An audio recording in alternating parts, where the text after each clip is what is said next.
what it takes. White people, they are terrified of being called racist. First thing you slaves are gonna do is... Trigger warning. I'm not sure we should call the pledges slaves this year. Isn't it more racist to change our tradition simply because we got a black pledge? Look, I'm so glad we're finally having this discussion.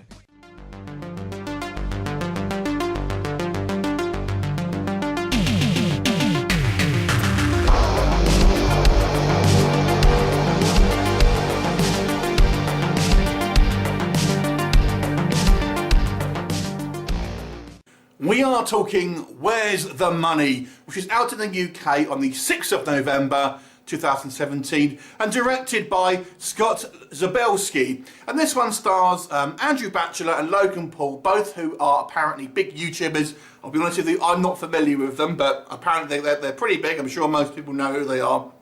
You've also got a host of other kind of like other sort of like celebrities, you might say, Mike Epps, Terry Crews, etc. So the story here basically focuses on this kind of young guy, and he is this kind of like, he's a bit of a chance, a bit of a kind of a layabout. He and his family, his mother owns this kind of gym. It's not doing very well financially. His father's in prison, basically for a bank robbery, and his father gets a message to him that he's stashed away this kind of $1 million heist. You know, and he can basically have it to kind of rebuild the gym, etc.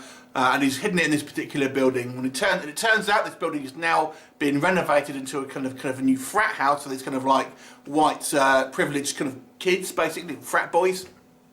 Also, Dell's uncle, Dell's our lead character. Dell's uncle, who is this kind of hardened criminal, has escaped from prison and wants the money for himself. So it was basically a race. Can he kind of get the money? Can he overcome obstacles? He has to basically pretend to be this kind of like pledge to get into this kind of fraternity house, and obviously con his way into getting the money.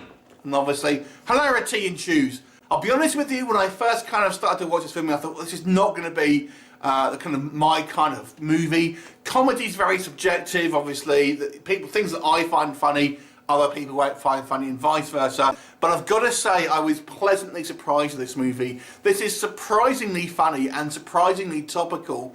The best humour, in my opinion at least, is where it kind of holds a mirror up and basically kind of makes fun of kind of the way different kind of people react with each other and kind of change their behaviours.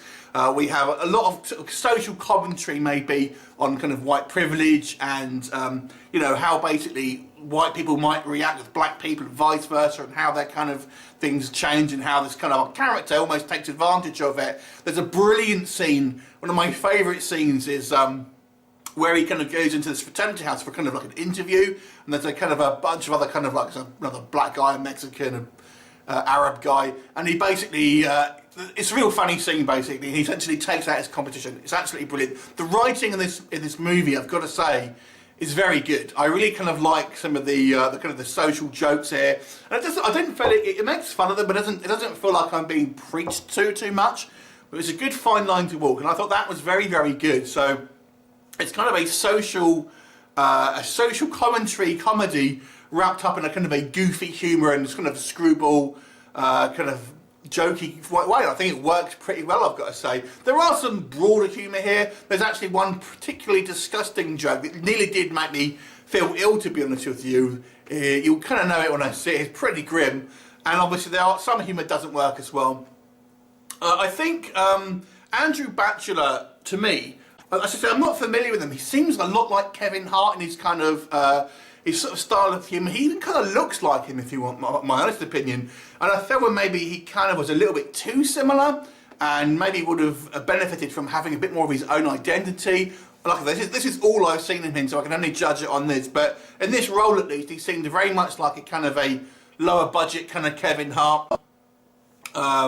Logan Paul, I don't know really. It just comes across as a bit of his character was a little bit of a doofus, and you know, doesn't really have a lot to do, if I'm completely honest. But there are some kind of good supporting characters here, and you know, we get some hijinks. There are some sort of dangers involved as well, and overall I think it's quite a well-paced comedy.